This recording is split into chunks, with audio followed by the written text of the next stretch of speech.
భారత cricket జట్టుపై England మాజీ captain Michael Vaughan మరోసారి నోరు పారేసుకున్నాడు. ఐసీసీ టోర్నీల్లో గత 10 ఏళ్లుగా టీమిండియా విజేతగా నిలవలేకపోయిందన్నాడు.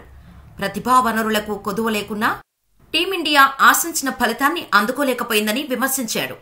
ఆస్ట్రేలియా, పాకిస్తాన్ మధ్య జరిగిన రెండో టెస్టు సందర్భంగా మైకేల్ వాన్ ఈ వ్యాఖ్యలు చేశాడు. గత 10 ఏళ్లుగా టీమిండియా పెద్దగా సాధించిందేమీ లేదు. ఆ జట్టు వల్ల ఏదీ కాదని నేను భావిస్తున్నాను. వారు ఏ టోర్నీ కూడా గెలవలేరు.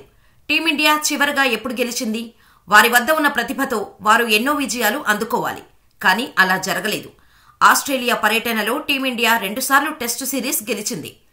2018, 19, 2020, 21లో ఆసీస్ను వారి గడ్డపై ఓడించింది.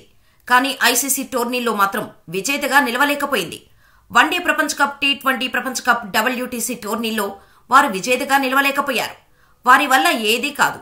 భవిష్యత్తులో కూడా వారు ఐసీసీ టోర్నీలు గెలుస్తారని నేను అనుకోవడం లేదు అని మైకేల్ వాన్ చెప్పుకొచ్చాడు.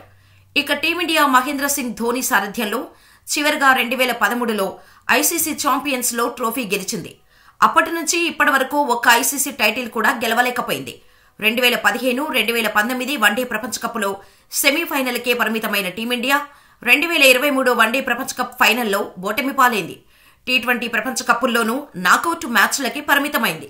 వరల్డ్ టెస్ట్ ఛాంపియన్షిప్ లో భాగంగా 2 ఫైనల్ మ్యాచ్ల్లో కూడా ఓడి రన్నరప్ గా నిలిచింది. ఈ నేపథ్యంలోనే మైకేల్ వాన్ టీమిండియాను ఉద్దేశించి ఈ వ్యాఖ్యలు చేశాడు. వరల్డ్ రిచెస్ట్ బోర్డు అయిన బీసీసీఐ తమ జట్టును మాత్రం ఛాంపియన్ గా నిలబెట్టలేకపోతుందని హేళన చేశాడు.